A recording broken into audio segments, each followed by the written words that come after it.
वासुदेवाय। ओम नमो भगवते वासुदेवाय। ओम नमो भगवते वासुदेवाय। ओम नमो भगवते वासुदेवाय। चार कुमारों द्वारा जय विजय को शाप। भगवान वराह का प्राकट्य, हिरण्याकश की विजय तथा भगवान वराह द्वारा उसकी मृत्यु। ये तीसरा स्कंद, आज ये प्रसंग है तीसरे स्कंद में से। स्वयंभु मनु के कार्यकलाप के दौरान हुए श्वेत वराह का वर्णन करने के पश्चात मैत्री ऋषि चाक्षुष मनवंतर के दौरान हुए रक्त वराह की कथा सुनाने लगे। मैत्री ऋषि विदुर जी से इन लीलाओं को उसी क्रम में सुनाने लगे जिस क्रम में उन्होंने सदियों पूर्व इन्हें ब्रह्मा जी के मुखारबिंद से सुना था। एक दिन सूर्य अस्त के समय मरीचि पुत्र कश्यप अगन्य यज्ञ में भगवान विष्णु को आहुति दे रहे थे, अग्नि के यज्ञ में। उसी समय कामाग्नि से दिग्ध उनकी पत्नी दिति उनके पास आई। अपने शारीरिक चेष्टाओं से अपने पति को आकर्षित करने के बजाय दिति स्पष्ट शब्दों में अपने पति से याचना करने लगी, हे शास्त्रों के ज्ञाता, कामदेव अपने तीक्ष्ण बाणों से मुझे उसी प्रकार प्रताड़ित कर रहा है जिस प्रकार एक हाथी केले के वृक्ष को प्रताड़ित करता है। मैं अपने सहपत्नियों के समान पुत्र चाहती हूँ। कृपया मेरी यह इच्छा पूरी करके मुझ पर कृपा करें। मेरे पिताजी दक्ष ने अपनी सब पुत्रियों से अलग अलग पूछा था कि वे किससे विवाह करना चाहती हैं। फिर हमारी इच्छाओं को जानकर उन्होंने अपना 13 पुत्रियों का विवाह आपसे किया और सब तब से हम पूरी निष्ठा के साथ आपकी सेवा में रत हैं। हे पंकज नेत्र, जब कोई दुखी व्यक्ति किसी महान व्यक्ति की शरण लेता है तो उसकी यातना व्यर्थ नहीं जानी चाहिए। कश्यप मुनि चाहते तो बलपूर्वक अपनी पत्नी को मना कर सकते थे, परंतु चूंकि उनका मन भी काम से प्रभावित था, उन्होंने अपनी दुर्बल हृदय और अति वाचाल पत्नी को शांत करने का प्रयास किया। कश्यप मुनि ने कहा, हे अधीर, शीघ्र ही मैं तुम्हारी इच्छा पूरी करूंगा। तुम्हारे जैसे शील पत्नी की सहायता से ही मुझे जैसा पुरुष भौतिक संसार रूपी सागर को पार कर सकता है, इतना ही नहीं, पत्नी को पुरुष की अर्धांगिनी माना जाता है। जिस प्रकार एक किले की मजबूत चार दीवारी से सुरक्षित सेनापति सहायता से घुसपैठियों को पराजित कर देता है, उसी प्रकार सुशील पत्नी का आश्रय लेकर पुरुष अपनी इंद्रियों पर विजय प्राप्त कर सकता है। इसलिए पुरुष कभी भी अपनी पत्नी द्वारा प्राप्त सेवाओं के ऋण से मुक्त नहीं हो सकता, चाहे वह पूरे जीवन भर अथवा मृत्यु के बाद भी प्रयत्न क्यों न करे। हे प्रिय, यदि मैं सुस्पष्ट रूप से कभी तुम्हारा ऋण नहीं चुका सकता हूँ, मैं संतान उत्पत्ति हेतु तुम्हारी कामेच्छा को संतुष्ट करने का प्रयास करूंगा। बस मेरा यही निवेदन है कि तुम कुछ क्षण प्रतीक्षा करो, जिससे मैं निंदा का पात्र ना बनूं। यह वर्तमान समय अत्यंत अशुभ है, क्योंकि इस समय भगवान शिव नंदी पर सवार होकर भूत प्रेत जैसे अपने भयानक गणों के साथ बाहर विचरण कर रहे हैं। इन भूत प्रेतों को स्थूल शरीर प्रदान करने के लिए वे उन्हें ऐसी स्त्रियों के गर्भ में स्थापित कर देते हैं जो इस वर्जित काल में रति क्रीड़ा में संलग्न होते हैं। शिव जी तुम्हारे जीजा जी हैं और अपनी तीसरे नेत्र से वे तुम्हारे इस वर्जित कार्य को देख लेंगे। अपने पति से ऐसे सदुपदेश सुनकर भी दिति अप्रभावित बनी रही।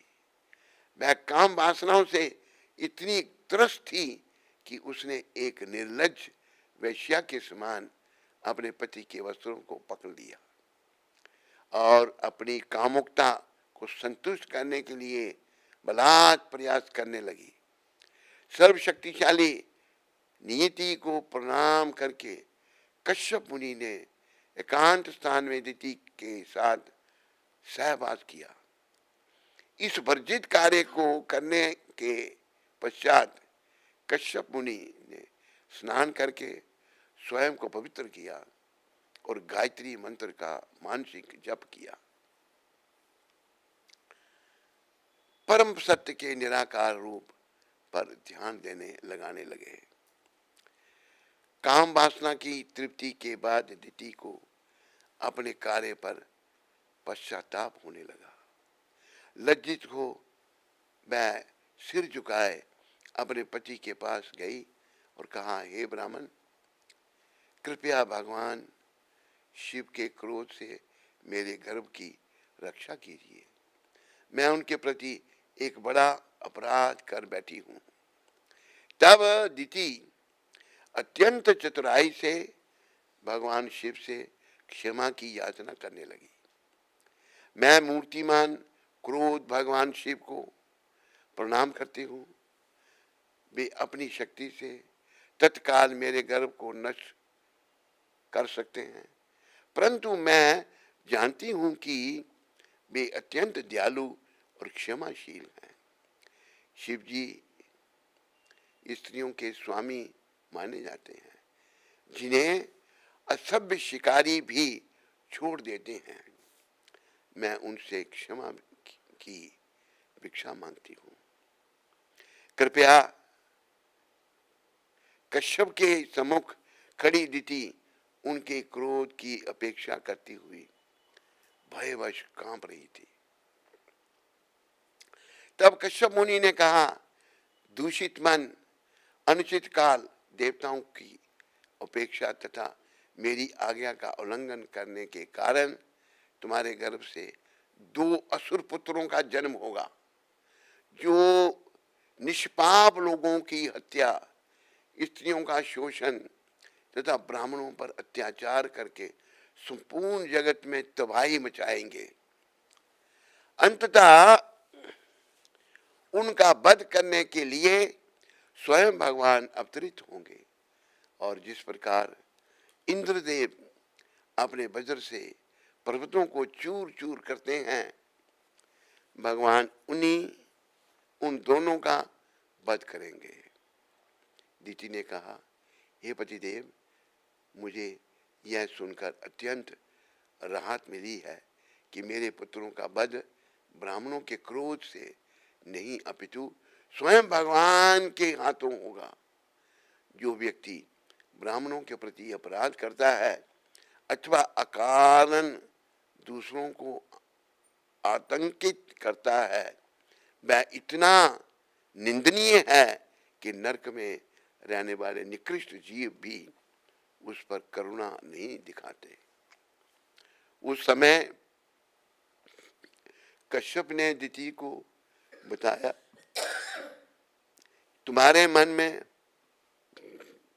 भगवान के प्रति दृढ़ विश्वास एवं पश्चाताप की भावना है तथा मेरे एवं भगवान शिव के प्रति विशेष आदर है।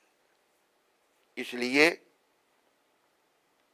तुम्हारा एक पौत्र भगवान का महान भक्त होगा और उसका यश भगवान के ही समान सर्वत्र फैलेगा। भगवान के प्रति सुदृढ़ भक्ति के कारण संपूर्ण विश्व उसके आदर्श का अनुगमन करेगा। भगवान का महाभागवत भक्त होने के कारण तुम्हारे पौत्र सर्वत्र अंदर बाहर भगवान के दर्शन करेंगे। समस्त सद्गुण उसके शरीर में निवास करेंगे और इस भौतिक जगत में बद्ध जीवों की पीड़ा को देखकर उसका हृदय सदैव करुणावश पीड़ित होगा। प्रहलाद की महिमा को सुनकर दिति प्रसन्न हो गई, परंतु यह जानते हुए कि उसके पुत्र देवताओं के लिए उत्पात मचाएंगे वह दुखी हो गई। उसने 100 वर्ष तक अपने पुत्रों को जन्म नहीं दिया और उन्हें अपने गर्भ के भीतर ही रोके रखा, परंतु गर्भ की शक्ति से संपूर्ण ब्रह्मांड में त्राही त्राही मच गई और सूरज एवं चंद्रमा का प्रकाश भी धुंधलाने लगा। इस भयावह स्थिति को देखते हुए देवगण ब्रह्मा जी के पास पहुंचे और याचना करने लगे, हे देव, समस्त दिशाओं में व्याप्त इस अंधकार को देखें। हे जगत पालक, आप समस्त प्राणियों की इच्छा को जानते हैं। दिति के गर्भ ने सर्वत्र उत्पात मचाया हुआ है और इससे हमारे प्रशासकीय कर्मों में बाधा उत्पन्न हो रही है। कृपया हमारी ऊपर कृपा करें और इस दुखद परिस्थिति से हमारा उद्धार करें। उत्तर में ब्रह्मा जी ने देवताओं को युगों पूर्व घटी एक घटना सुनाई। एक समय संपूर्ण भौतिक सृष्टि में भ्रमण करने के पश्चात चतुष कुमार सनक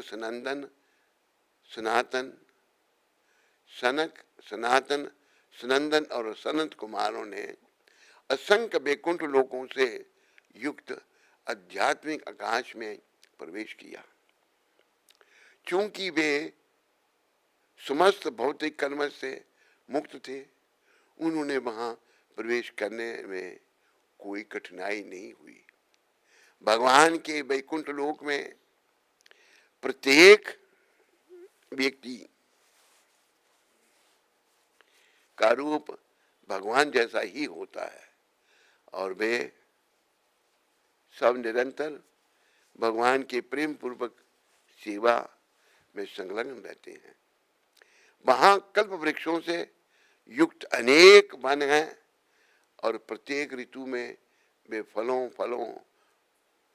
फलों फूलों से लदे रहते हैं। अपनी प्रेयसियों संगनियों के साथ निजी वायुयानों में भ्रमण करते हुए वैकुंठ निवासी निरंतर भगवान की गुण लीलाओं का वर्णन कीर्तन करते रहते हैं। यद्यपि वायुमान में बैठी वायु का तो वायुयान लिखना था, वायुयान में बैठी उनकी प्रेयसियों के भारी नितब्ध तथा चेहरों की मोहक मुस्कान कामदेव को प्रलोभित करने की क्षमता रखते हैं, फिर भी वे अपने पतियों के चित्त में काम वासना जागृत नहीं कर पाती। इसका अर्थ यह है कि वैकुंठ में स्त्री पुरुष एक दूसरे के संग में सुख अनुभव तो करते हैं, परंतु चूंकि वे सदैव कृष्ण भक्ति में तल्लीन रहते हैं वे संभोग अथवा शारीरिक संबंधों में रत नहीं होते। जब भ्रमरों का राजा उच्च स्वर में भिन्न भिन्नता है, भिन्न भिन्नता है, भिन्न भिन्न भिन्न भिन्नता है, तब मुर्गे, बगुले, चक्रवात, हंस, तोते और उसके गीत को सुनने के लिए क्षणिक अपना गान रोक देते हैं। यद्यपि चंपक, स्कूल, पारिजात तथा कमल जैसे पुष्प अलौकिक सुगंध बिखरते हैं, परंतु मन ही मन वे सब तुलसी की तपस्याओं की सराहना करते हैं। वे जानते हैं कि जिस प्रकार भगवान नारायण को तुलसी की पत्तियों से बने हार बहुत भाते हैं, वैकुंठ की स्त्रियां स्वयं लक्ष्मी जी के समान सुंदर हैं, और यद्यपि वैकुंठ में धूल नहीं है, फिर भी वे स्त्रियां भगवान नारायण की कृपा प्राप्त करने के लिए रतन जड़ित दीवारों को पहुंचती रहती हैं। वैकुंठ के बाहर पहुंचने पर 4 कुमारों को अद्भुत दिव्य सुख की अनुभूति होने लगी। तब सरलता से 6 द्वारों को पार करके वे चारों 7वें और अंतिम द्वार पर पहुंचे। वहां उन्होंने विशाल गदा धारण किए 2 द्वारपालों को देखा। उनकी 4 भुजाएं थीं और शरीर का रंग नीला था। तनी बहुएं, फूले नथुने तथा लाल नेत्रों के कारण वे थोड़े उद्विग्न दिख रहे थे। चारों कुमार हमारे और तुम्हारे के भौतिक द्वंद्व से परे थे। बीच बीच में उसने मस्ते की हैं, तुम्हारे और तुम्हारे भौतिक द्वंद्वों में से परे थे। तुम्हारे के भौतिक, तुम्हारे के नहीं लिखना था। जिस सहायता से उन्होंने पिछले 6 द्वारों में प्रवेश किया था, उसी सहायता से इस 7वें द्वार से भी प्रवेश करने लगे। ये चारों ब्रह्मा जी के सर्वप्रथम सूत्र थे, जो सदैव 5 वर्ष के छोटे बालक दिखते थे और आवरण के नाम पर चारों दिशाओं ही इनके एकत्रित बस्तर थे। परंतु वैकुंठ के उन 2 द्वारपालों ने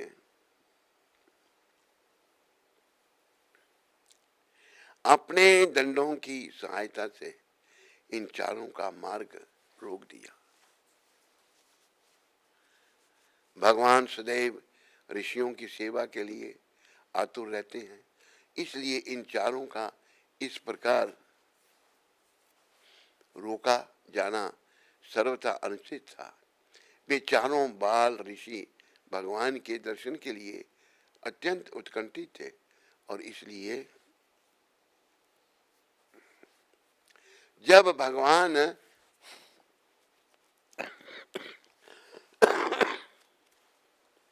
हरे कृष्णा हरे राम कृष्णा कृष्णा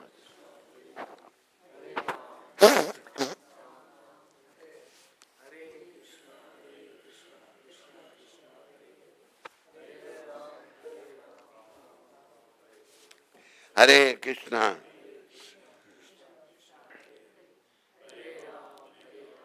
इसलिए जब भगवान के द्वारपालों द्वारा अनायास इनका मार्ग रोका गया तो वे क्षुब्ध हो गए। उनकी आंखें क्रोध से तिलमिला उठी। उच्च स्वर में उन्होंने कहा, भगवान की सेवा में रत ये कौन है जिनके चित्त में इतना बेमनस्य है। निश्चित ही इन्होंने छद्म वेश धारण किया हुआ है और इसलिए वे सबको अपने समान देख रहे हैं। वैकुंठ लोक में भगवान एवं अपने निवासियों के बीच परस्पर प्रेम एवं सामंजस्य है। इन दोनों का भेष तो वैकुंठ वासियों के समान है, परंतु फिर इनके मन में द्वेष का यह बीज कहां से आया? यह मेरा है और यह तुम्हारा है। ये दोनों इस द्वंद्व भावना से दूषित हो चुके हैं। इन्हें भौतिक जगत में जाना चाहिए, जहां प्रत्येक व्यक्ति को शत्रु अथवा मित्र की दृष्टि से देखा जाता है। जब उन द्वारपालों ने देखा कि शीघ्र ही वे दोनों ब्राह्मणों द्वारा शापित होने वाले हैं, वे तुरंत भयभीत हो गए। कुमारों के चरणों पर गिरकर वे याचना करने लगे, हमने आप जैसी महान आत्माओं के प्रति घोर अपराध किया है और इसलिए हमें इसका दंड अवश्य मिलना चाहिए। परंतु हमारी आपसे एक ही प्रार्थना है, यदि कृपया हम पर ऐसी कृपा करें कि पतन हो जाने पर भी हम कभी भगवान को ना भूलें। उसी समय भगवान को इस घटना की सूचना मिली। वे लक्ष्मी जी के साथ दौड़ते हुए घटनास्थल पर पहुंचे। जिन कुमारों ने जब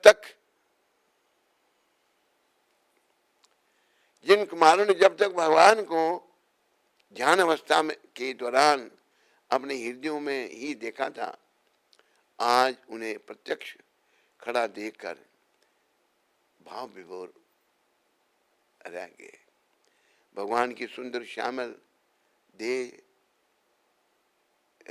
दीप्यमान पीतांबर से सुसज्जित थी। उनके गले में सुशोभित ताजे फूलों की माला पर भ्रमों की झुंड मंडरा रहे थे। भगवान का एक हाथ गरुड़ के कंधे पर टिका था और दूसरा हाथ में वे कमल का फूल पकड़कर उसे घुमा रहे थे। उनकी मोहक सुंदरता लक्ष्मी जी के गर्भ को भी खंडित कर रही थी। इस प्रकार कुमारगण अतृप्त नेत्रों से भगवान को एकटक देखने लगे।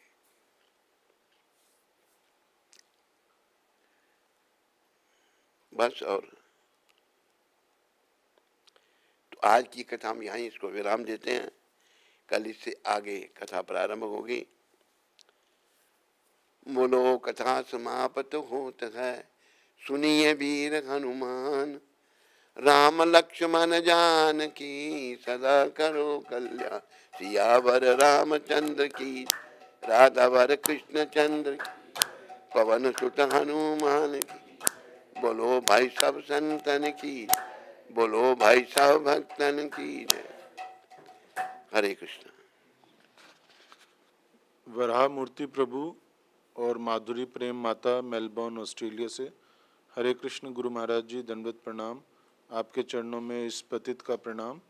गुरु महाराज जी, please bless us so we can get Krishna Prem in this lifetime. It's only can be possible by your mercy. As you said, most of your lectures, there is no culture and no shame in Western countries. We are so unfortunate. We are not taking your message seriously and still indulge in and lost in material activities. Please bless us and give us strength so we can take your orders seriously. Please Bless us and give us strength so we can take your orders seriously, and please bless us. We can be a part of Prabhupada and Mahaprabhu's mission and give eternal life of residents of Vrindavan. Your menial servants. Varamurti Das, Madhuri Prem Devidasi, Melbourne. वरा मूर्तिदास और माधुरी प्रेम देवी, मेरी शुभकामनाएं आप लोगों के साथ में हैं। जीवन को सफल करने की जो भावना आपके अंदर जागृत हुई बहुत अच्छी है। विदेशों में तो बेशर्मी है, बेकार है, विदेश नर्क का द्वार है। तो अभी ये इंडिया मूव करना चाहते हैं? नहीं,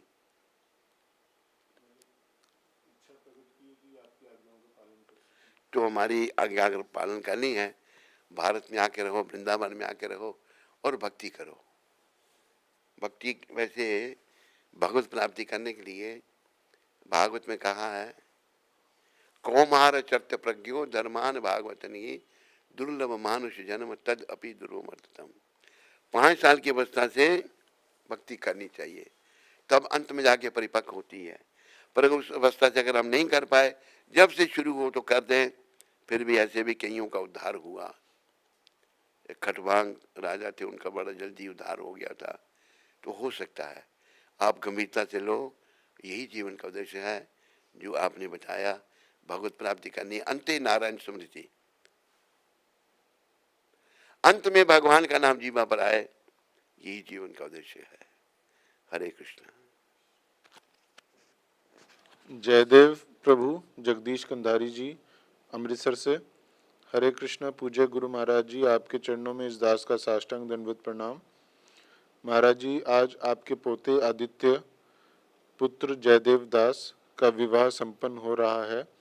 कृपा करके आप उसे अपना शुभ आशीर्वाद दीजिए, जिससे उसका गृहस्थ जीवन सुखमय हो तथा वह भक्ति में लग सके। मैंने आपके चरण कमलों में सेवा भेज दी है।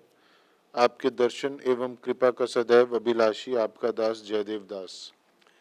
जयदेव, तुम्हारी सेवा तूने जो भेजी उसके लिए धन्यवाद। मेरी शुभकामनाएं तुम्हारे बेटे के लिए। गृहस्थ जीवन में अगर आदमी बड़ी सतर्कता से रहता है तो गृहस्थ जीवन भी अच्छा हो सकता है, पर प्रायः सतर्कता से नहीं रहते, विषय विकारों में पड़ जाते हैं और बस गृहस्थ जीवन बेकार हो जाता है। मेरी शुभकामनाएं हैं। प्रभुपाद जी के चरणों में प्रार्थना करो जयदेव, वो कृपा करें और अपने बच्चों को भी समझाते रहना कि जीवन का उद्देश्य भगवत प्राप्ति करना है, मोह माया में विषय विकारों में लिप्त होना नहीं है। हमें भगवत प्राप्ति करनी है, धाम में जाना है। ये लक्ष्य रख के गृहस्थी भी भगवत प्राप्ति कर सकते हैं अगर दोनों मिलकर भक्ति करें तो। हरे कृष्ण। सोनम माता तरन तारन पंजाब से। हरे कृष्ण मेरे प्यारे गुरु महाराज जी, आपके श्री चरणों में मेरा कोटि कोटि प्रणाम। मैं राधा श्याम से यही प्रार्थना करती हूँ कि सदैव आपका स्वस्थ अच्छा रहे। मैं बहुत पहले ही आपको अपने गुरु मान लिया है। आप अपनी नालायक बेटी को शिष्या रूप में स्वीकार कर लो। मुझे नहीं पता श्याम सुंदर को कैसे धन्यवाद बोलूं, जिनके कारण आप मुझे मिले। आप बस मुझे दीक्षा दे के अपने पावन चरणों में थोड़ी सी जगह दे दें, ताकि मैं राधा श्याम को थोड़ा खुश कर सकूं। गुरु महाराज जी, तरन तारन में नारायण प्रभु अगले सैटरडे से भगवान श्री हरि का प्रचार शुरू कर रहे हैं। कृपया आशीर्वाद दीजिए। मैं 6 महीने से रेगुलर जप करने का प्रयास कर रही हूँ। अपना आशीर्वाद मेरे ऊपर बनाए रखना। क्या नाम है इसका? सोनम बेटी, मेरी शुभकामनाएं तुम्हारे साथ में हैं। भाई यही ध्यान में रखो कि जीवन का उद्देश्य भगवत प्राप्ति करना है और भगवत प्राप्ति करने के योग्य बनाना है हमने। योग्यता क्या है? इस संसार से वैराग, कृष्ण के चरणों में अनुराग। ये गृहस्थी भी कर सकते हैं, वानप्रस्थी भी कर सकते हैं, सन्यासी सब कर सकते हैं। कृष्ण के चरणों में हमारा प्रेम हो, ताकि अंते नारायण स्मृति, अंत में हम कृष्ण का नाम लेते हुए देह का त्याग कर सकें। शुभकामनाओं के साथ हरे कृष्ण। यहाँ कोई प्रश्न किसी को? हरे कृष्ण। अभी आगे की